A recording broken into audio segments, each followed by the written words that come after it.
All right, everybody. Hello, good evening, good afternoon, good morning, whenever, however you're listening to this. I'm very, very excited for today's show. I'm not quite so excited for the weather. We were talking about this backstage, and we might touch on this a little bit, but there's a lot to talk about because it is the first 2 days of Trump's presidency, and I'm kind of glad to have been very wrong in a lot of respects. And maybe this will be my show to take a lot of lickings for that, but I think I speak for everybody collectively when I say we could all use a little bit of that global warming right about now because on the way in to work for me this morning it was negative 13 degrees.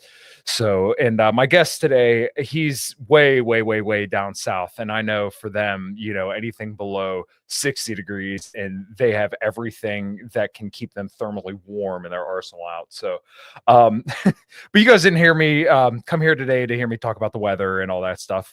But before we get into today's conversation, go to all the links below where you can find my guest, myself, everything he's got going on, everything I got going on. Tiger Fitness through the link below or tigerfitness.com/Kyle M to go to Tiger Fitness to get the supplements that I use. As you can see all the stuff back here.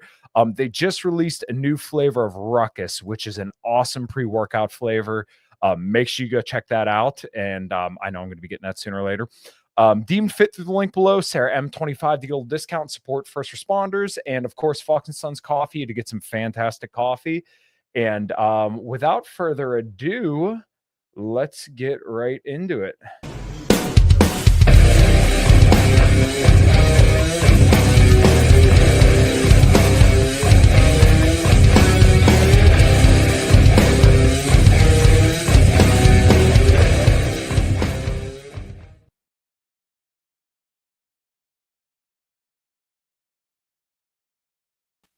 And good evening, good morning, good afternoon, wherever, however everybody's listening. I would like to welcome to the show, Mr. Auron MacIntyre. How you doing, man?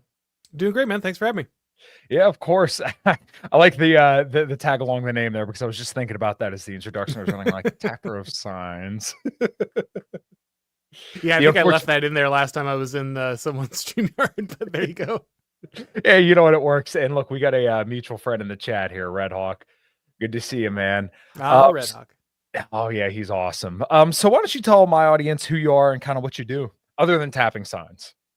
Sure. I'm Auron MacIntyre. I have a show over on The Blaze, and I do a lot of tweeting. I've got a book out called The Total State. I talk a lot about politics, obviously, and specifically I focus on political theory. I'll do a lot of work on Italian elite theory, and so that is usually what I'm known for, kind of breaking down the mechanics of power for people on the right, because that wasn't something that was being done a lot in the mainstream when I kind of got started. Yeah, and I think that's something where myself coming from more of a libertarian background, and I wouldn't say I'm necessarily completely out of that camp, but I would say I probably still have one somewhat well-positioned foot in that camp, but I'm kind of looking out at the world around me and listening to people like you, Red Hawk, the guys from the Old Glory Club, Pete Quinones, and all them, and not necessarily entirely changing the way that I view the world, but kind of coming to realize that live and let live isn't quite a perfect philosophy when you have, the multifaceted of issues that we have today. The libertarian to neo reaction pipeline is a well trodden path. That's where everyone started. So it's a good company. Many people to help you along the way. Yeah, of course. Well, you know what? One thing I wanted to ask you about is, of course, Trump. Yeah, it's okay. You'll get there soon, or slowly but surely. Over the last year, it was really, really interesting for me because I looked at Trump's campaign when he was first kind of getting back into seriously running. And it seemed like everything before July was pretty low energy and kind of like, I don't know if Trump has what it takes to do, what it actually takes to do something this time. And then, of course, July 13th, 45 minutes away from me happens. And it seemed like his campaign had completely flipped on its head. So I kind of wanted your opinion on how this all kind of came to fruition over the last like year and a half of Trump's campaign and kind of how you saw it. Well, a lot of people were looking at the primary and they were saying DeSantis is the guy, right? And I live in Florida. I love Ron DeSantis. Like, a lot of DeSantis guys get this mixed up. I highly respect the guy. He literally changed my life due to COVID. Like, the way he responded meant that I lived a drastically different existence than many people across the United States. Like, he's an awesome governor. And when you look at his record, on paper, it makes sense. Like, obviously the problem with Trump was the execution, and look at this guy. He can kind of battle with the media. He can push the envelope, but he's got the ability to get the job done, right? That was kind of the rhetoric. But the thing that I tried to explain to a lot of my friends and coworkers and others was that ultimately, Trump was kind of on a date with destiny. And that sounds dumb, I guess, if you're like a super materialist or whatever, but I'm not, so I don't care. There's a narrative, that arc that had to be sealed. I also knew a lot of Trump supporters, personally in my real life. They had a lot of, kind of older Trump supporters, and people did not understand the shift that had occurred on the right after the Trump presidency. Before, these people were GOP voters. Now they were Trump voters. Like, all the worst, fears of National Review and all these guys, like, Trump's a cult of personality. He's going to take over the party. Yeah, that's exactly what happened. For the better, because the GOP was terrible. Like Trump isn't perfect, but the GOP needed to be destroyed, and Trump more or less did that. Like, there's still, a establishment that you've got to fight with. You still got Mitch McConnell around, but ultimately Trump transformed kind of the conservative movement in a pretty radical way. And there's just no way that these guys were going to switch over to DeSantis, even though they love DeSantis. Like, all these people, like, even in his own state, like his own voters didn't want to vote for him over Trump, even though they, thought he was amazing. And so Trump was having all the legal problems. It looked like he was out of energy, like you said. But then obviously you saw what happened with the assassination attempt. And I mean, what can you say other than the mandate of heaven is the most important mandate? That, there was a miracle on stage. The man looked up at an immigration chart and the bullet missed him by, centimeters, missed his brain by centimeters. It hit him. But I think that really is a moment in which, I know Trump would have learned things. I know that his team would have been better no matter what.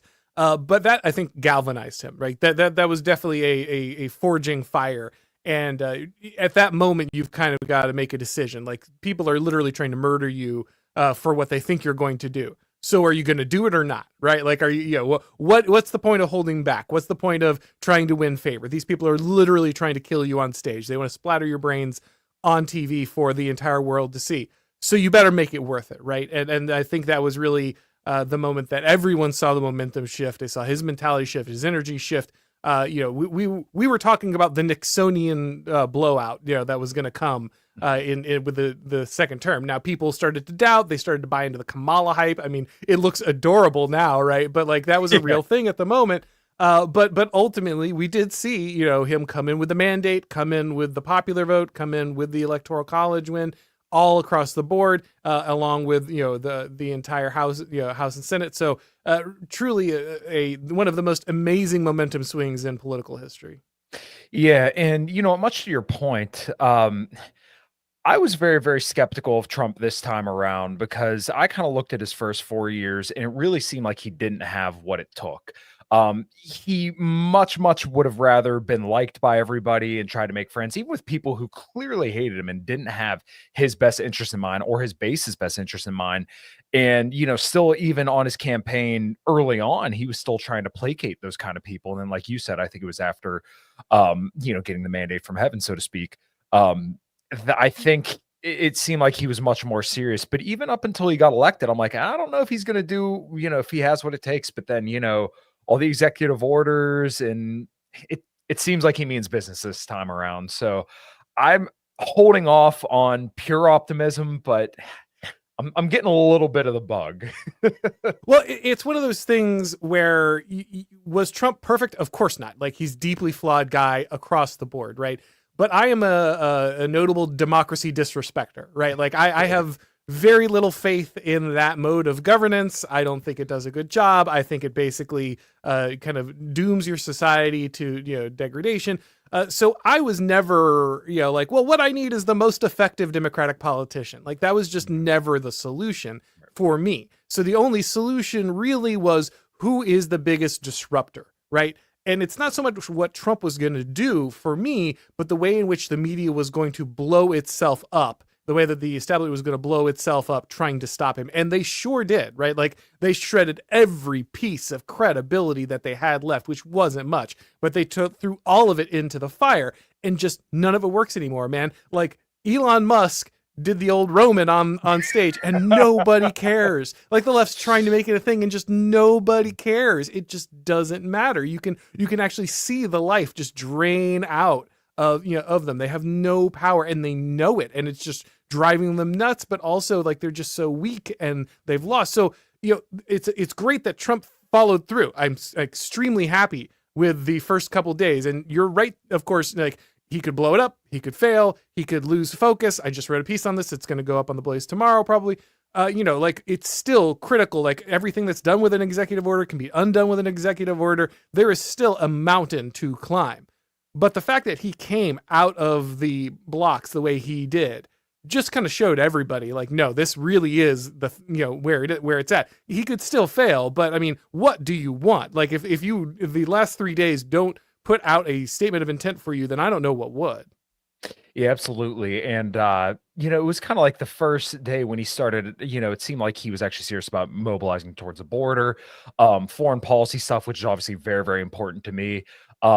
I couldn't have been happier to be wrong in this respect, because I think most people probably looked at his position on Israel and, obviously taking a lot of money from Miriam Adelson. They're like, oh, you know what? This Gaza situation is just going to continue to get worse. And I think that was reasonable given the facts beforehand. But then literally as president-elect, he gets a ceasefire, which nobody had ever seen. And you might have heard about it, but I can't remember who it was.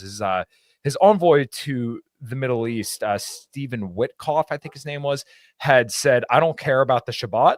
I'm coming and we're going to work out this ceasefire deal. So that was kind of like the first hint for me. Like, he actually seems serious this time, because no, president in recent memory has ever said, like, no, we're cleaning this up. And I guess the flip side of that is that Trump probably looked at that and was like, this is kind of a disaster, and I really don't want this on my watch. So we got to figure out something here. Yeah, I mean, obviously, as I've said about 1,000 times at this point, Israel is its own nation. It has a right to do what it wants over there. I just want absolutely zero part in it. I don't want a single American dollar and a single American boot on the soil, or a single American weapon involved. I may approve or disapprove of the way they conduct themselves, but ultimately that's just not my business. Like, I am not the world's policeman, and I really am not going to spend my time pretending like I lose sleep every night over the fate of the Palestinian people. I hope they don't get killed. It seems awful, but ultimately, like, this is just not my problem. And that needs to be, the default. And the beautiful thing about kind of the fact that the pro-war right was more or less broken over the Ukraine war really set us up for this, because even after October 7th, of course, you had kind of the reflex action of, we got to get involved, we got to get involved, we got to involve. But you could kind of see there was a little bit of difficulty, because especially everyone under like 40 was just like, wait, man, we just had this debate. We're the right now. We're the anti-war party. Like, that's who we are. What are we doing here? And so I think ultimately, while there's obviously a lot of momentum, there's a lot of money and influence still tied up with Israel and its lobby and everything else. The people who really deeply care about this are, they're kind of dying. And the people who are coming up don't care. And so you really are losing that momentum. So is America still going to be involved with Israel to some level? Yeah, probably. But like the ridiculous level that we've been before, probably not. We're probably moving away from this. And I think that's just healthy for everybody.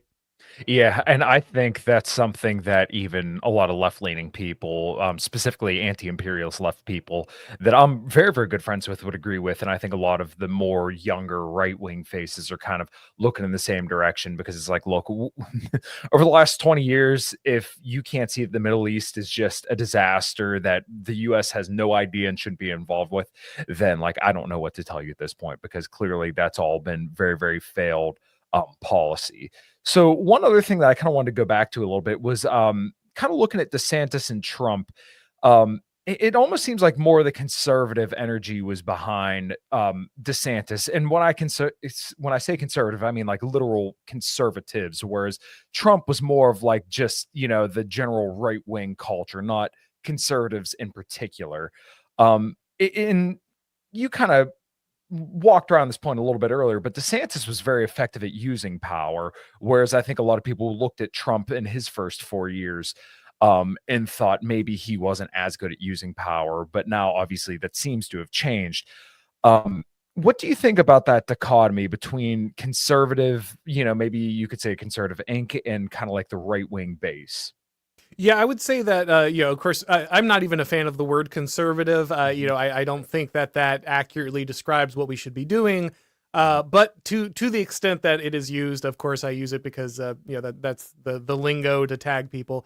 mhm. I think that it's very right to notice that the vast majority of people who are embracing DeSantis were establishment people. Like, like the NR, the National Review is like, well, he's going after Disney. We love corporations. You can't do that.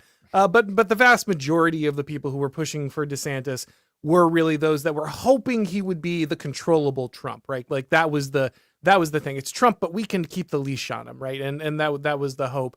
As where, like I said, a lot of people I know, like die hard, Rush Limbaugh listeners for 30 years, they would have laid down in traffic for Trump. That was kind of Yeah. the dichotomy there. So I don't think it was so much about the effectiveness. I'm sure some people, like, you look at somebody like Chris Rufo, he really cares about the way in which DeSantis wields power, and so I think he probably genuinely saw that as an advantage.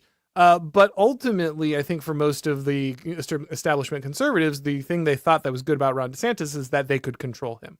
And that Trump was too much of a loose cannon. He had too much of personality behind him. He was drawing the loyalty away from them and kind of remaking the party in his image. And so ultimately, like, that's why they were against him. It wasn't about issues of effectiveness. Because if it was, like, that would have been a better argument. Like I said, there's nothing incorrect about the way people observed Ron DeSantis's action, but it's also a very different dynamic because Ron DeSantis is established a power base in Florida. Like, he's not fighting the deep state. He is the deep state in Florida, like, in the best way possible. And again, Yeah. love it. It's amazing. And there's a reason that like half of Trump's cabinet's from Florida. Like, he's pulling the farm team hard here, right? So these guys should always have been working together. They never should have been at odds. That's why from the very minute DeSantis announced his candidacy, I'm like, no, man, don't do this. Like, you're walking into a buzzsaw. Just wait your turn, and Mhm. ultimately it looks like, now JD Vance is the guy who's kind of the heir apparent. And again, I really like JD Vance. So I'm happy for once in my life as a guy on the right to have an embarrassment of options. There's multiple guys for once that seem like they could really do the job and do it well and be effective. What an amazing problem to have for basically the first time I've ever seen it. Mm.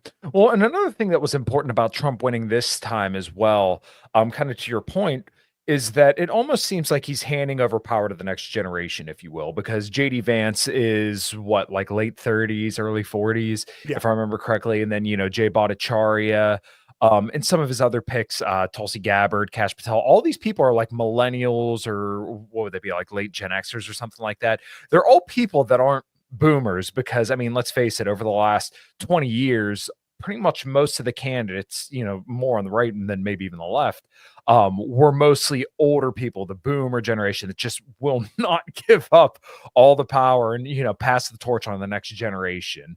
I thought that was very, very interesting. What do you think? Yeah, the generational shift. I mean, in some sense, it has to happen. Like, Trump is Right. what, he's like 81 or 82. Like Yeah.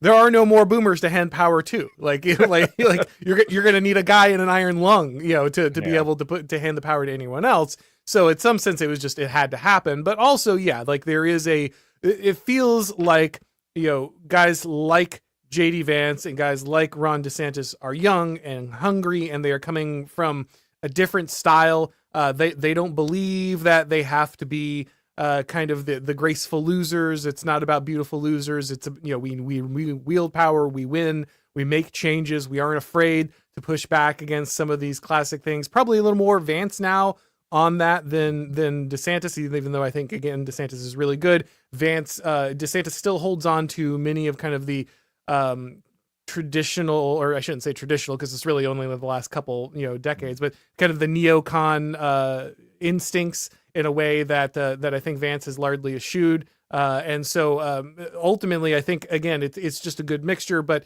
it is definitely a great thing to see the younger generation actually coming in and making a difference. It really, many of the attitudes that we are angry about on the inside the conservative movement are very much attached to the generation that has been running it. And we can literally just see the attitude shift the minute that someone younger steps into power. Right. So, another thing that I've kind of noticed too, and this we'll talk about a little bit later, but some attitudes on the right. What attitudes do you find most counterproductive? I have one that I'm thinking of, but I want to hear your thoughts first. Well, I mean, I spent the last week or so battling, the orange chicken, the Panda Express Chipotle manager management attitude. Yeah. This is one of those scenarios where uh, the American system is obviously got lots of upsides, right? Like Mhm. I am blessed to be here. This is my country. I love it. And I am never complaining about my position relative to most of the world. That said, it is very clear that there were a number of decisions made by older generations, especially the boomers, to kind of mortgage the future of the country and young people. Mhm. And they have created a scenario in which, while the life of young people is not terrible, they're not starving in the streets for the most part, anything like that. There is a noticeable decline in the ability to start families, create these kind of situations. And one of the first videos I ever made on my YouTube channel was the Ben Shapiro paradox, where you have a guy who talks a lot about the importance of family values and the need for be religious and build community, and then is also like, by the way, if a company gets rid of your job, then just move across the country. Well, like, well, what about the community I just built? What about the Mhm. roots? What about the tradition? What about the identity? How am I supposed to start a family when me and my wife both have to work 60 or 70 hours a week managing Chipotle's in order to, to buy a house if we're very, very lucky? Like, conservatives can't talk about the value of religion and family and community and all these things and then just, sell the seed corn, for an extra cruise. Mhm. And so that's really a pet peeve of mine, which is why I kind of went so hard in the paint when I saw that attitude coming up. Like, I think a lot of it was just a reflex action, because a lot of these guys were millennials, like they weren't even Yeah. boomers, but they were repeating the old conservative line, and I was just like, no, this is done, that's destined, it's dead. Like, this, if this party wants to talk about families and community, you need to act like it matters. Don't just repeat the old slop you've been doing for the last 20 years. Mhm. Yeah, well, it's kinda like the boomer in spirit thing, right? Where, Right. the saying always is, "Pull yourself up by your bootstraps." And this also kinda touches on, I think, some of the H-1B and immigration conversation as well, where, if you would have asked me probably a year ago, I probably would have said that, like, you know what? I agree with his position." But then over time, I began to think about it a lot more, and especially as I get older and plan to expand my family and whatnot, um I'm like, you know what? I don't think there should be any immigration because, like you said, right now, your average family, I think it's the median household income is $82,000 a year, which, like, here in Pennsylvania, that'd be two people making $41,000 a year. You'd be just scraping by, and the cost of living here is low. Like, you can get a pretty decent house for less than $100,000. So, Jeez. yeah, and, like, that's awesome, but once again, you wanna go anywhere else, much to your point, hey, if you lose your job here, just move somewhere else. Okay, well, my house here is gonna sell for $125,000. If I wanna move to California, that doesn't even put a down payment on a house Yeah, out if there. you're going to move to Florida, you're going to need, 250, $300,000 to get Exactly. into a 2-3 bedroom.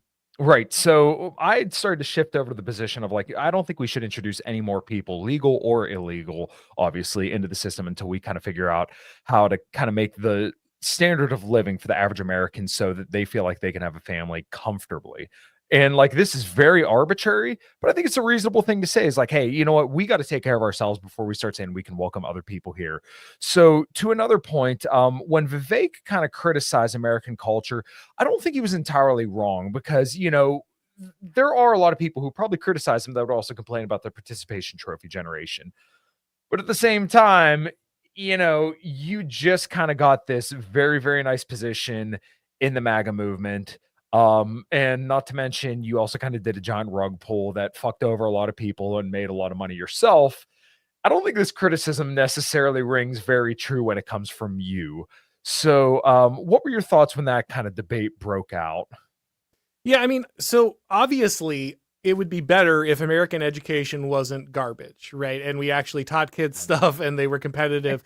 The problem with Vivek's post was manyfold. The first one is that he set this false dichotomy between the nerds and the jocks. That was just a lie, right? Like, oh, American culture only celebrates the cheerleader and the football player. Like, dude, what are you observing? Like, It's been Revenge of the Nerds my entire life, and I say that as a nerd. Like the focus, like Marvel movies are the most popular genre of entertainment. The idea that every TV show is denigrating the jock. They're the bad guy. They're well turned out, beautiful, physically impressive people. They're the problem. They're always the evil, and it's always like the deformed mutant who plays enough D&D. Like, and I've played D&D. I'm not knocking anybody, but these are the archetypes that get played out on television, right? Like that's the culture that you're looking at. So like, first, this is just a dead archetype. Like, this is just not true. Second, his response was like, well, you need to be grinding, 80, 90 hours a week. No socializing. You should be doing more spelling bees and more, more math camp. And again, like, should you be reading Shakespeare instead of, watching your ninth football game? Yeah, sure. Yeah, like I'm with you there. I would prefer some more high culture inside the United States. But his attitude was the Tiger Mom attitude, right? This is the one that has produced South Korea. Now, good news, South Korea's make some nice money. They do some some nice and have some nice tech industry stuff. Guess what? They're also dying. Like their kids go to school all day. They do prep all day. Their people work all day. They don't have any children. The birth rate is lower than it is in North Korea. Like, that's how bad it is in South Korea. They're making money, right? But they're like destroying their civilization in the meantime.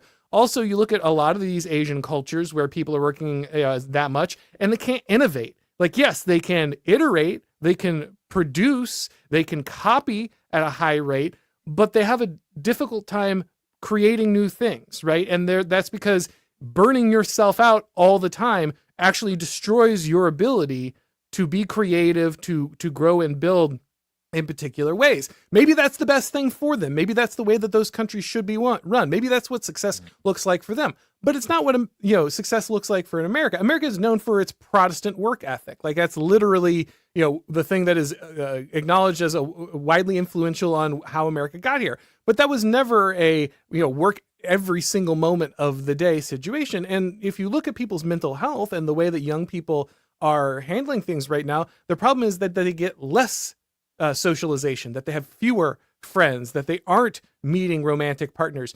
Again, you want families? Okay, well, you can't tell everyone to work 90 hours a week. Like, that's actually not the way to build civilization. And finally, Vivek said, oh, and by the way, I got ahead because all the immigrant communities didn't do that. Mm-hmm. So what he's saying is, my culture is better than your culture. He's not talking to you as an American. He is specifically saying, actually, I had a different culture from you because I came from a different place from you. And that's why I am better than you. I mean, a lot of people are like, oh, he's just giving Americans what they need to hear. No, he's telling them to be like him. And he's saying, I had a different culture and that's the way you should be. Sorry, but you don't get to say that to people. You don't get to do the tough love when you come from the outside, right? The tough love comes from the people inside. Like the coach, the parent, the teacher who has poured into you, they're the one who gets to say, look, man, you got to pull it together, Kyle. You got to start paying attention.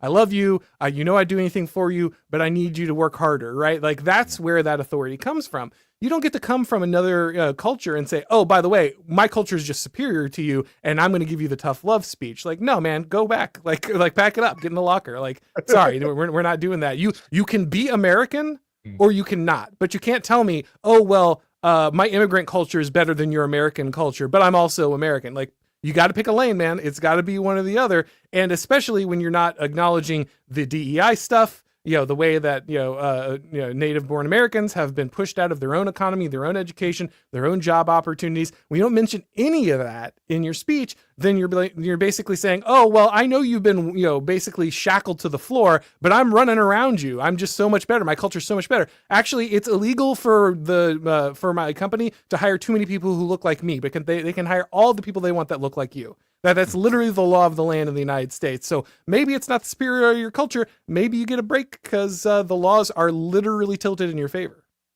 Right. And much to that point, it's funny when people, you see these grind set people on YouTube, and like, I'm all for telling people, hey, man, you could do much better if you just put in a little bit more effort, because, to be honest, we all could put in a little bit more effort in a lot of things.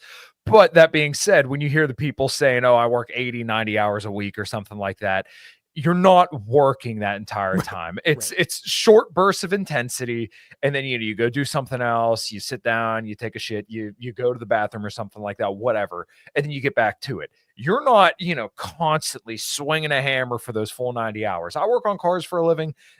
There's nobody in my shop that is just 100% at it at all times, because like you said, you'll get burned out. And this is kind of similar, but I remember I had, funny enough, a professor from, I think it was Miami University, Bill Campbell, on, who's a hypertrophy researcher, and basically like researches how like body composition and how to help people get to like basically show prep lean. And him and I talked about a study where they basically had people resistance train consistently over the course of like, I think it was 6 months, right? And then the other group did like 3 weeks on, 3 weeks off, 3 weeks on, 3 weeks off. And funny enough, by the end of the study, both groups, even though one person or, one group trained like 50% less, and I may not have these details perfectly, but the point's overall correct. The group that took like 50% of the time off, they were still at about the same place that the other group was that consistently worked out. So like I said, to that point, or like to your point, if you just sit there and grind 100% of the time, eventually you're going to burn out. And then, what you produce isn't going to be worth the time that you're getting. There's diminishing returns. Yeah, I mean, to be clear, like one of the reasons I am where I am now is I basically replace all of my casual reading, TV watching, and video game playing with reading political theory. Like that's all I did. I was like, all right, if I was going to read a sci-fi book or sit down and spend 2 hours on a video game, instead I am reading books, I'm taking notes, I'm writing things, I'm making YouTube videos. That's how I spent my time. Like to the point where now it's kind of a problem because I don't have hobbies. Like my hobbies are now my job. Like they're the same thing. It's like, oh, I got a day off. What am I going to do? I've been trying to get through that, that other, Plato's Laws or whatever. I guess I should probably be, like that. So like, but ultimately, so I'm not saying don't work hard. Like obviously, that I am where I am in part because I worked hard, but you can't do that all the time. Like you have to live a life. You have to leave space for God and family and regeneration. Like you have to, because if you don't, you're just going to fall apart. And like I said, most people are just not, people who tell you they're working 70, 80 hours a week, they're just lying. They're just lying. They're sitting on their phone. Like that's what they're sitting at their phone on the clock. Like that's what they're really doing. Like somewhere, I've had 3 jobs, going through college. I've worked lots of shift, at work and all that stuff. I've put in lots of time, but you can't do it for long. Like, eventually you will just burn out. The candle at both ends thing just doesn't work. And it certainly keeps you from having a richer life. Like work isn't there just for the sake of work. It's there because it improves your life and the life of your children. Like that's the reason the immigrant burns 80 hours a week at work is so that the kids don't have to, not so that they can secure a future of 80-hour work weeks for their children in perpetuity. That work was made for man, not the other way around, and people have to treat it that way. Yeah. So one other thing that I was kind of curious about from your perspective is the whole immigration conversation as a whole. So, and I think this kind of goes to also something else I want to talk about, which would be like libertarianism and all that. But let's kind of start with the immigration stuff. Were you always more on like the immigration restrictionist side, if that's the proper phrasing, or did you kind of change your mind over time about it? I'm in South Florida, so obviously large amounts of Hispanic immigrants. That's always been a big part of it. I would teach, high school and stuff. Half the kids are bilingual, and many of them are monolingual only in Spanish. Like this has always been a part of my life. So I've never been in the scenario where I wasn't interacting with many different cultures and immigrants and this kind of thing. I have, lots of friends who are immigrants who contribute to society and do amazing things, and I'm happy to know them, that kind of thing. But I always thought that it was very strange that we were kind of dedicating the amount of time that we were and resources we were to taking care of people who weren't here legally, at least, right? Mhm. And being a teacher, I knew specifically like the amount of time and resources that were going to basically make the class worse so that people who couldn't speak the language or understand the culture could get anything out of it. And for the most part, they still weren't getting anything out of it, and they were just getting handed C's and being promoted through the system anyway. And so that was always kind of in the back of my mind. But the thing that really red pilled me on this was the immigration crisis in Europe. When I Mm. saw the Middle Eastern summer, and everything that kind of happened from that, the spring rather, and kind of the waves of immigration that came to Europe and the amount of violence and the way in which like their social systems were overrun and everything. I was like, why aren't people pushing back? Why are people allowing this in their country? Like women are being raped and assaulted and killed, and like they're just not doing anything. And that triggered me to say, well, is this popular anywhere? And so I started looking at the numbers, and it turned out actually, both on the left and the right, immigration, both legal and illegal, has been unpopular basically for the entirety of America's existence. Like from the minute they were able to gather data on this kind of thing, up till about 10 years ago, everyone hated both legal and legal immigration. Obviously, even like the pro labor left hated it because it drove down wages. The right hated it because they were more nativist, which is not a slur, by the way. You should actually care about the native people of your country. But like, everyone was against this. And so I'm like, well, if everyone doesn't like this, and I live in a democracy where you listen to the voice of the people, why are both the Republicans and the Democrats on board with this? Like every once in a while, the right will be like, yeah, maybe we should do something about the border. But ultimately, like they really just wanted the cheap labor for the companies they didn't care. And that's really honestly, everybody's kind of got their red pill thing. And there are other things that kind of pushed me along. But that was really my first switch, was kind of like, why is this thing terrible for a country, really unpopular with everyone in the political spectrum, and yet it gets pushed by both major political parties? And that's where I really became a restrictionist across the board, because if you care about the country at all, it's just suicide for your nation. Yeah, I agree. And we were kind of touching on it earlier, but you know, eh, it is absolutely insane to think that like the whole great replacement thing, as much as people want to hand wave about that, I mean, it legitimately is a thing when you think about, our birth rates here are collapsing, people can't afford to have families, and they're literally bringing in millions of people at a time who work for cheaper and don't really understand or keep up with the culture. And to me, it really, I don't necessarily know if there was like a specific moment for me, but just kind of thinking about it more and more, it's like, well, why aren't we prioritizing Americans? And like, why do we insist on immigration? And, why is this even like a conversation when, like I said, we should be prioritizing American families and kind of make sure that like the average American can replace themselves if they want, as in, like, have kids.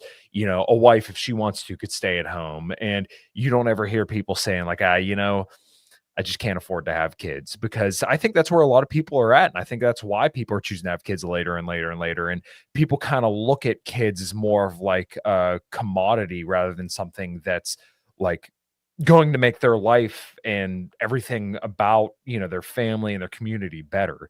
And I think we're in a really, really detrimental place when you start looking at people that way.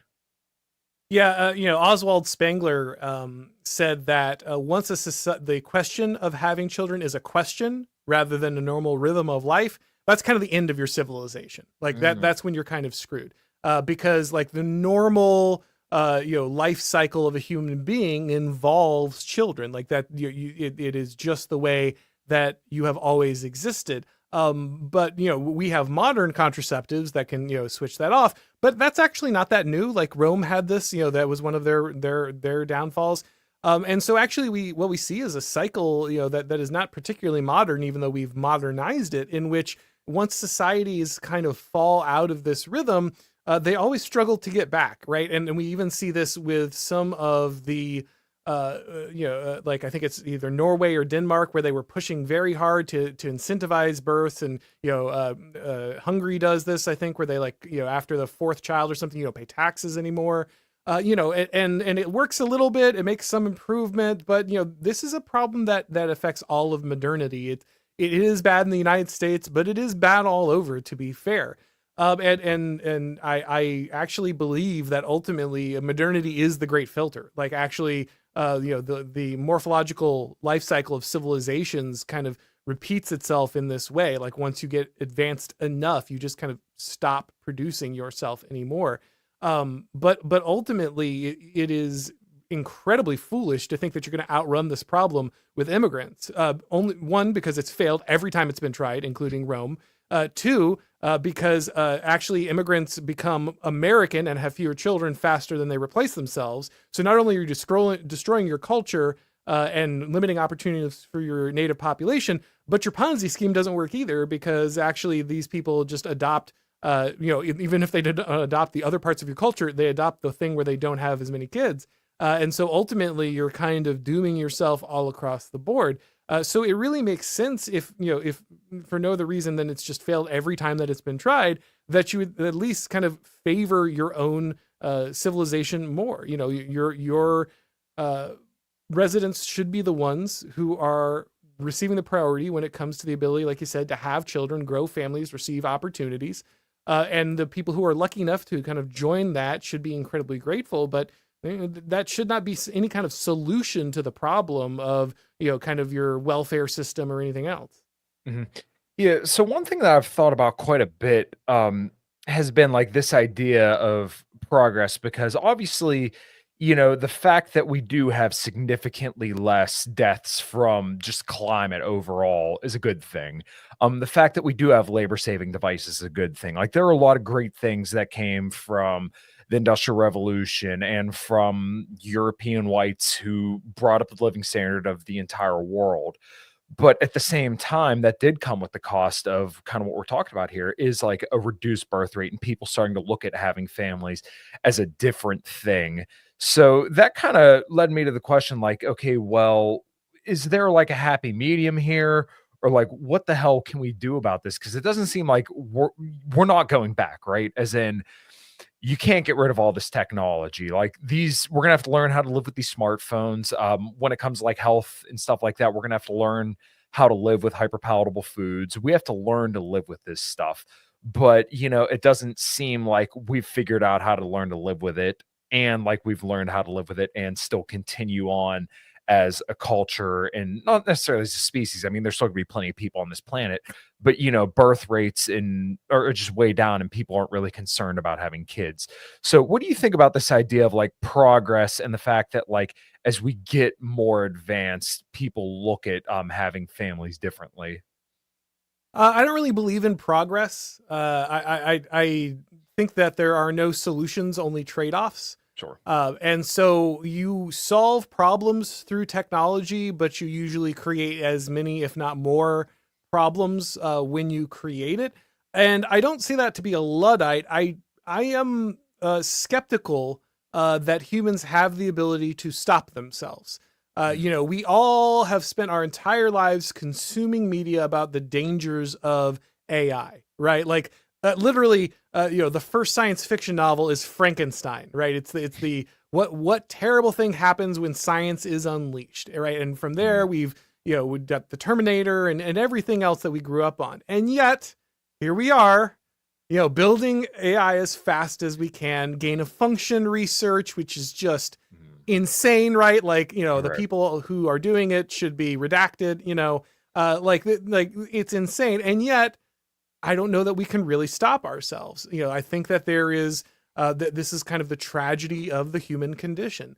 And so, in some ways, I think it's wise to recognize this truth. As you say, these things are going to be created. They're going to, we're going to have to live with them. The only way out is through, But I think what we are seeing right now, above anything else, is a shift in selection, right? Like Mhm. we're going through a filter, and previously the filter was like disease or sufficient calories or war, but now the filter is self-denial, right? The Mhm. filter is, do you embrace the metaphysics of the washing machine, to use Dugan's example? Like, do Mhm. do you do you have to embrace every piece of technology, no matter its consequences, simply because it's there? Or do you have to embrace every high caloric food? Do you have to embrace every dopamine trap on your phone? Like, or are you able to tell your kid, no, you can't have the iPad? No, I'm not. We're not going to McDonald's. No, I don't care, whether or not this will put China ahead. Like, we're just not going to embrace AI. Can you do that or not? And if you can, perhaps you will be the one that makes it through the filter. The people who are going to have kids in the coming generations are those that are going to deny themselves many of the modern conveniences and understandings that we have today, the ones that destroy the ability to people to like have, children and family formation and everything else. Like, religious people are having kids, man. Like Mhm. that's just the truth, right? Like that's who's making it. And you're going to have a lot more Mormons than you are atheists. No matter how many are being converted. People may not like that. They might think it's backwards. That's nice. You're not going to be, you're not going to be around to care one way or another. And so, Mm. I think that's really the thing we have to remember is we may not be able to control all of this. We may not be able to stop it, but we can work on ourselves and our family and our community and help them get through it. And I think that's Mm. ultimately, even if we can't have civilizational size solutions, we can have personal and community solutions. And that's probably what's going to be the thing that gets you through it. Hmm. All right. Interesting. The other thing I've heard you talk about, and I think this kind of touches on this point as well, is like there's almost gatekeepers, as I would call them, and the intellectual dark web liberal types, where your James Lindsay, your Sam Harris, and characters like those, where I think they're kind of seeing the writing on the wall with kind of the incoming Trump phenomena, at least this time around, is in like I don't want to say necessarily the return of religion, but like there are a lot more people going towards, Southern Baptism, Eastern Orthodoxy or Roman Catholicism, like these, very, very, I don't want to say dated, but very, very old religions. And I think that's for the better. I'm still agnostic, but this is something I battle with a lot because Yeah, we'll get you. Don't worry. It's only a matter of time. yeah, yeah, you and Hawker, One I of the promise steps on you. the pipeline, baby. It's. But you kind of see these types running around concerned about the return of right-wing fascism and this whole idea of religious right coming back. But much to your point, these people are still having kids, and what do these liberal left people, or who kind of ostensibly put themselves on the right, it's like, what do you guys have to offer in place of that? Yeah, I mean, it's really they're worried that we're going to shatter the post-war liberal consensus, and they're right. They should be. Their brand of liberalism is just dead. It's got nothing to offer people. We've seen it play out. The '90s was great. I was a kid in the '90s, loved it, fantastic. But guess what? Like, you can't stay there. It's just not going to be the case. We can't live in that moment forever. To borrow R.R. Reno's phrasing, the strong gods are coming back. The weak gods of economics and ideology, they just can't hold people together anymore. They can't get them through the day. They can't form families. They can't produce children. They can't give people meaning. It's just not enough, man. Like, sorry, like I don't need a third flat screen TV. I need virtue. Like that's really what people want. The left was successful in many ways because they were offering people meaning, garbage meaning, but meaning on the less rather, and identity. And, guys like James and Sam are terrified of identity, right? Because in identity lurks all the things that they worked so hard to bury. And they're right. Identity is scary, right? Like identity is powerful. It can do evil things, but it can also do amazing things. Rome, was not great. People didn't love Rome because it was great. Rome was great because they loved her, right? Like this is really what makes a civilization. And ultimately, you have to move beyond that really careful, liberal idea of, we're going to have this minimum viable morality and weak social bonds, and it's all about economic incentives, and people are just machines we can engineer. Like that's dying, man. That's not working. And so the question of the next 50 years is going to be, who are we, right? And that's a scary question. There's a lot of dangerous things hiding in that question. But if we don't answer it, the left will. It's going to get answered. Like people will find meaning. They will find identity. And the only question is, what's it going to be? And I would rather it be something, that is, like you said, Southern Baptist or Catholic or Eastern Orthodox, something that is, healthy, stands the test of time, has proven itself to, contribute to human flourishing, and ultimately I believe to be true, as Christ is king. But ultimately, these are much, much better identities for us to embrace if we're going to embrace identity. And they're just fighting a losing battle because, one way or another, this is coming. I just think we should pick the right one. Right. So I guess this pivots over to another topic I really wanted to talk to you about is would you include libertarianism and even anarcho-capitalism in kind of what you had kind of summed up there as well? Yeah, I mean, it's always difficult because I really, really hate the term libertarian, as many people know. And I hate it more than I hate conservative, but only barely.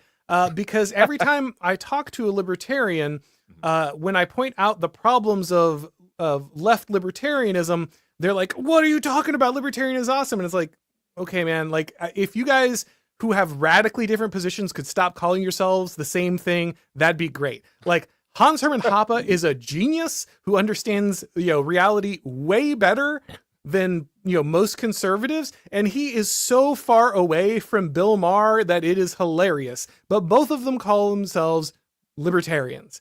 Sorry, but like Mises guys and guys dancing on their underwear on stage should not be in the same room ever. Okay. It just shouldn't happen. Like you're not the same people. You don't have the same values. Just because someone said libertarian at some point doesn't mean you share it. I get you guys want to own the label, whatever, fine. I disagree, but ultimately it's super frustrating. Like I got into trouble with libertarians, yesterday because I pointed out that the libertarians were booing, and they're like, "What are you talking about?" Like, dude, you can hear people booing. Like a lot of people cheered. Like, yes, they did, and then others booed. But you all call yourself the same thing, so I can't differentiate, right? Like if I could just say like all the libertarian tards were booing, that'd be great. But I can't because you guys keep calling yourselves the same thing, so I don't have the option. And so ultimately, like I think there is good libertarianism. There is a version of this, like you said, anarcho-capitalism. These things are much closer to do better. I still have serious problems with libertarianism because getting rid of the state is as utopian as getting rid of the profit motive. Like ultimately you're living in the same kind of ideological neverland that communists do, even though you're much better than communists, because you just can't get rid of the state any more than you can get rid of the family or get rid of capital. Like it's just not gonna happen. And so I think that it's better to work inside the reality there. The Democracy of the God That Failed is really good for like 2/3 of it when Hoppe is talking about the juvenile's understanding of power and monarchy. And then he's like, well, maybe we just kind of solve this with like contract law. I'm like, buddy, come on, man. Like that's, and again, like he's awesome. Like I love him, but there's just some holes in the ideology. So, I've said this many times. I said this to Dave Smith and all kinds of other guys. Like I love libertarians because they're so close, but they got to get over the hill. So that's what I'm doing. I'm only chiding you because I love you and I want you to be right. I just want you to be closer to right. But you're like way better than the left. It's not even close. Mm-hmm. So when you said kind of get over the hill there, I think the hill for me and why I still consider myself a libertarian, but more of like a minarchist libertarian. Yeah, no. You were right the first time. There you go. Getting there, maybe. Yeah, it probably is. Yeah, we're getting the baptism on this stream. Like we don't even need to wait, man. Like no, go ahead. Sorry. No, that's okay. Is really the abortion issue had always been one that had bothered me when it came to libertarianism, because I do believe that in the pro-life position, as in like I do think it is a fair and just reason for government to go in and stop people from murdering children. And in a narco-capitalist society, there is no way to do that. When it comes to kids, anarcho-capitalism and libertarianism doesn't really have a sufficient explanation or justification to kind of how you should do that. And people say, oh, well, it's a legal theory. Okay, well, you're centering an entire worldview on libertarianism. And any ideology that does not focus on, prospering of children and family, it's kind of doomed, and rightfully so. Yeah, so one of the problems with libertarianism, and conservatives do this too. Like this is actually a huge problem with conservatism. So this is a shared problem. I'm not just picking on libertarians here. Mm-hmm. They start with liberty, and they think that liberty then leads to a just and orderly society. But that is the opposite order of operations. You start in war, you move to order, then you move to actually, I did an episode on this today. You move to juridical defense. You move to law, and then you get liberty. Right? Liberty is the fruit of a ordered and virtuous society, not the other way around. If you give the liberty first without the virtue, you are handing someone self-destruction. Right? A heroin addict is not free, no matter if they go to jail for doing heroin or not. Right? They are slaves. And so the virtue comes first, and that yields the liberty. One of the problems that libertarians have is they think that you order law correctly and then you get the good society. When actually law is an organic instantiation of a way of being and tradition and culture of a people. So if you have a virtuous people and a rightly ordered tradition, that will produce the law that then allows for liberty. But if you just start with a legal theory, then it never works. Because like you're saying, like it doesn't take into account the critical human elements of actually lived lives, right? Like the state of nature isn't real. It doesn't exist. You live in societies. Yeah, meme, like that's the real world. And so, the confusion, it's not that liberty isn't good or that it's not the goal, but if you spoke to any of the ancients, if you look at what liberty means under Aristotle, he's talking about the freedom to do the right thing in an ordered society, a virtuous thing, virtuous society. That's what it is. It's an ordered liberty. It's not just the ability to get gay, married, and do drugs. Like that's not liberty. That's not the more virtuous the people are, the more they are in line with a moral vision that allows for the flourishing of their way of life, the less the state needs to exist, which is also why you want less immigration, because you have fewer conflicts of moral vision because people are coming from different cultures, and then the state is the only one who decides. So if you want to shrink the government, then the key is actually rightly ordered civilization, not reducing just the actual number of words in a constitution or a legal code or something. Right. One thing that has always bothered me as well about my fellow libertarians is when people say you're just Republicans that like to smoke weed. I completely get it, but it's funny because I cannot stand the smell of marijuana. And I think anybody that goes to Atlantic City per se, right? Like Atlantic City, I'm sure used to be nice at one point, My wife and I went there last year in May because she wanted to go see Kelly Clarkson, and it was a cool little trip.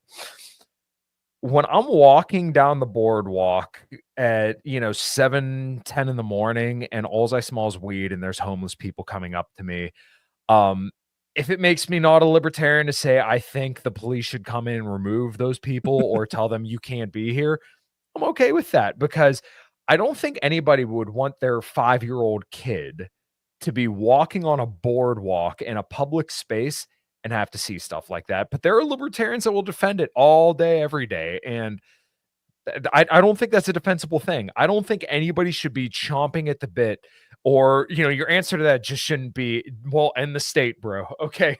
Well, let me know how that's going to go. And as soon as you know, I'm all ears. But until then, we have to do something. Yeah, again, a properly ordered society is going to allow people to exist in a way that is ultimately going to be more freeing, even if it has to restrict certain behaviors. I think like blue laws would actually be great, even though technically it would be the state telling businesses they couldn't operate. Oh no. But actually, ultimately, it's going to remove the constant need for the state to over-regulate economic transactions and so many other things outside of that day, because you'll have strong families, strong communities, people who have virtue, believe in a shared culture, and they will govern themselves more effectively. Again, the founders knew this. They said the Constitution was for a moral and religious people. It was not good for any other, right? It was not going to work. And for some reason, libertarians are like, yeah, they probably didn't mean that. Like, I don't know. They're like, what did they know, right? Yeah, well, we worship them otherwise, but yeah, they probably didn't get that part right. Ultimately, I'm with you. I think that there should be restrictions. That doesn't mean I want people spending their lives in jail for smoking weed or something. Yeah. But yeah, like there has to be a certain level of protection for children. There needs to be some guidance. I would ultimately prefer that all of this is done on the personal level. But ironically, being a little more authoritarian on certain issues that unify your culture and inculcate virtue will mean that the rest of your state can actually be less intrusive, because the people will govern themselves and you'll need less legislation to make people functional. They won't have to rely on the state because they'll have functional families and churches and community organizations. So just small amounts of the application of state power will actually reduce the overall need for state power. But if you have this grand unifying theory of the state is always evil no matter what, that's always the thing that causes the problem, then you're missing the actual forest for the trees. Yeah, I definitely agree. My buddy Dave from Scarred Thumb, do we need a new Robert E. Lee statue? Oh baby, it's coming. Yeah, no, we're melting down some George Floyd statues, some plenty of radical leftist statues are getting reforged into Stonewall Jackson, Robert E. Lee. Yeah, it's coming. I like it. So I want to be respectful of your time, but there is one last thing I wanted to hit on. It's going to be a little bit out of left field. I see the two vinyls on your wall. So you have War of Ages, Dominus on the left, and you have Macedon's Leviathan on the right. Yes. Okay. And Striper behind me. Don't forget Striper. Okay, yeah, that's okay. I couldn't recognize that. That's okay. My head's in the way. It's big, But okay, so what was your introduction to heavy metal?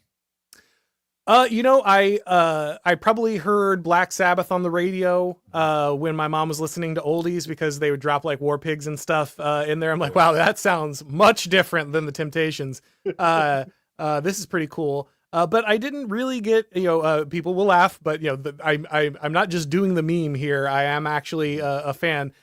Creed was the first band that I probably went out and bought my own, with my own. Oh, you got a Creed poster back there somewhere? That's okay. So that's actually Mark Bridge, Tremonti. Mark Tremonti. That's his 15-watt amp head. Oh, nice. I have the 100-watt edition over at my band's practice space. But and then over there in my pedal bag, I have, if you're familiar with his solo work, but the Dying Machine Tremonti wah pedal. So. Okay, yeah, no, I'm not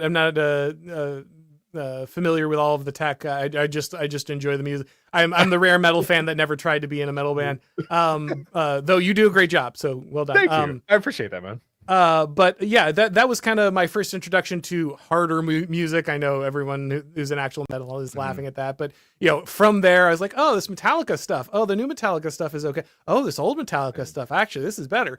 And so that kind of dropped me down the rabbit hole. I've always particularly enjoyed Christian metal. Kind of gone out of my way to enjoy that. War of Ages is great, for that, along with Striper.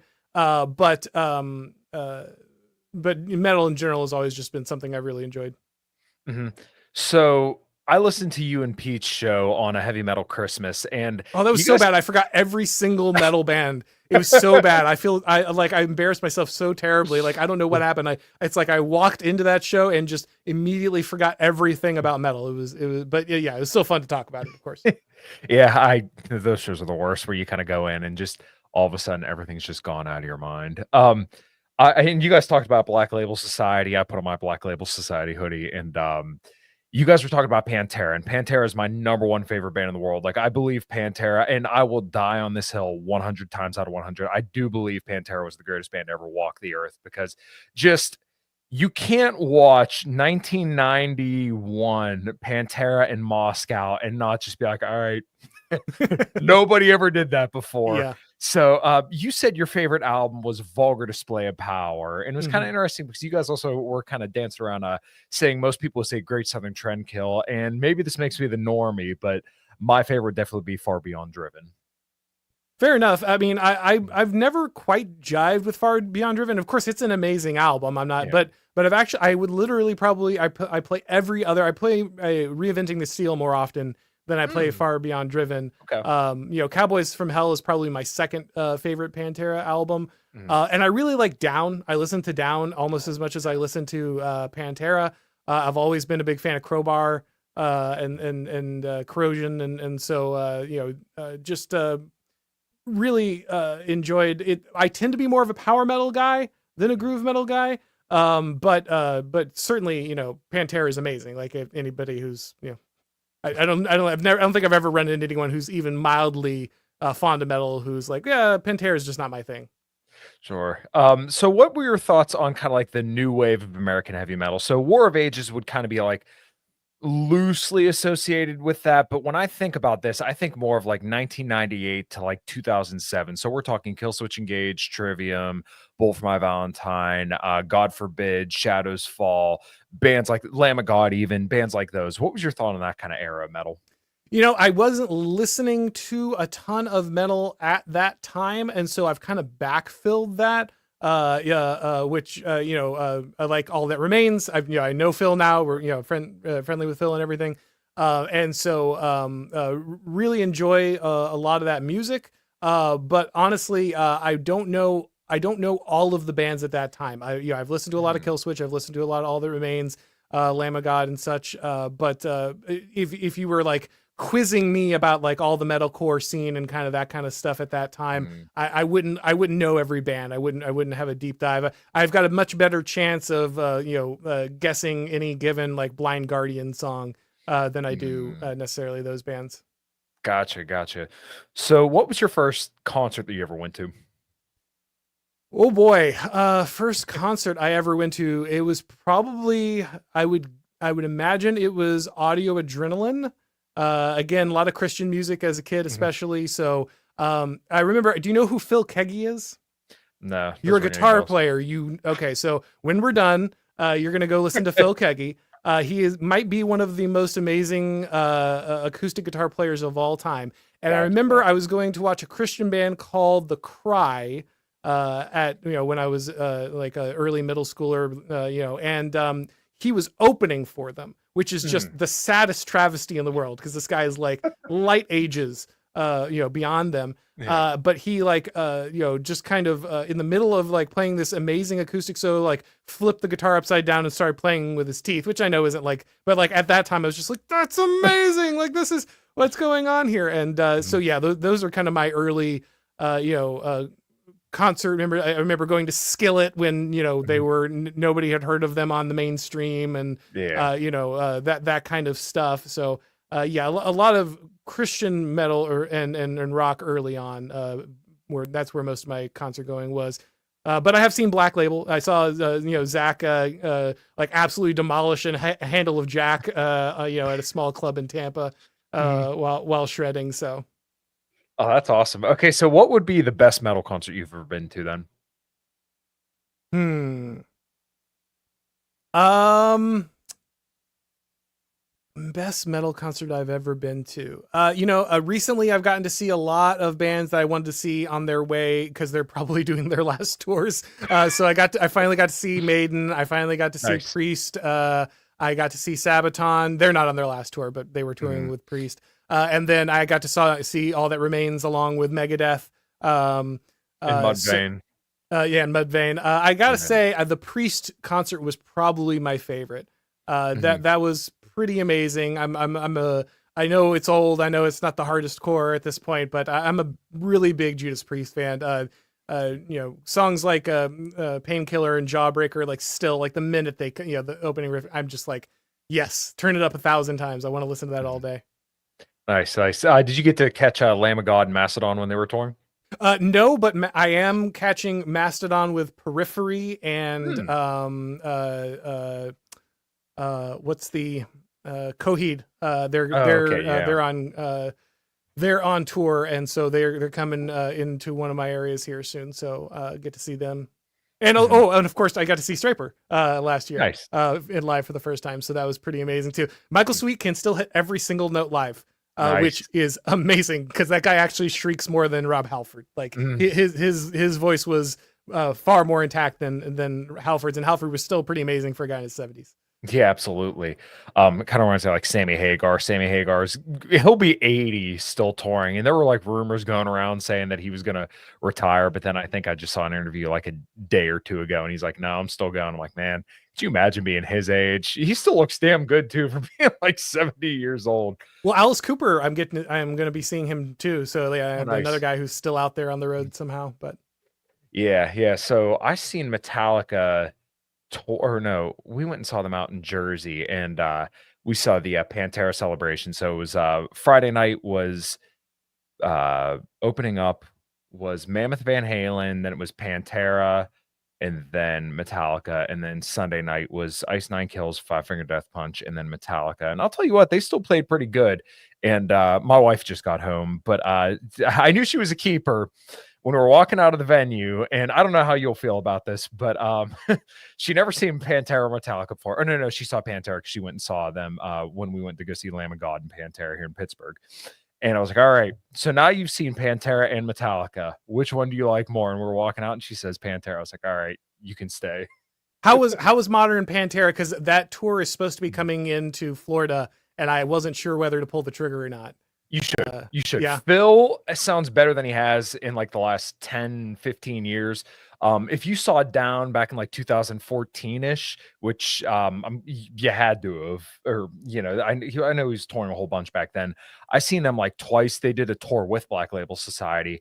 And I remember Phil, I'm like, man, he sounds rough. Like, just does not sound good. And you shared a picture of one of the songs off the Purple EPs. And you could even hear it in the recordings. Like, man, doesn't sound too good. But then I saw them twice. I'm like, you know what? It's not, 1990s Phil, but for the Phil that we've seen over the last 10 years, sounds pretty fucking good. Nice. Yeah. No, I unfortunately I just didn't have the money to go to a lot of metal shows for a good chunk of my life. And so I didn't, I've never seen Metallica. I haven't been to a ton of shows. I went to a lot when I was young, and then I've been to more now because I've got more money and kind of the flexibility. But I miss those. So like I said, I'm trying to catch all these guys while I still have a chance. I'm rushing around like I got to get Metallica in, I got to get Priest in, I got to get Maiden in, because who knows, they're losing members left and right at this point. So I definitely want to see, it's only Phil at this point, right? There's no one else. Phil and Rex. Oh, Rex, right. The bassist. I'm trying to catch as many of these shows as I can, since so many of these. That's why when Alice Cooper came in, I'm like, I don't care what the tickets cost. Like, who knows? Like, he already looks like the Crypt Keeper. It's only a matter of time. So I better get these in. Yeah, absolutely. All right. Well, I want to be respectful of your time. Auron, I seriously appreciate your time, the conversation, and everything. This was a blast. And you and Hawk are going to keep dragging me in your direction, whether I like it or not. So why don't you let everybody know where they can find you and support you, and potentially get dragged in that direction with me? Yeah, sure. Like I said, Auron MacIntyre Show. It's on YouTube, Rumble, Odyssey. It's on the podcast networks, and of course, it's on the Blaze. And then I've got, obviously it's on everything is at Auron MacIntyre for Twitter and Gab and Substack. And then I've got the book, The Total State. It's the audiobook just came out a few weeks ago. So if you don't want to get the paper edition, if you're more of an audiobook guy, you got that option as well. So. All right, well, Lauren, thank you so much. And everybody else, thank you so much for hanging out. And until next time, take care.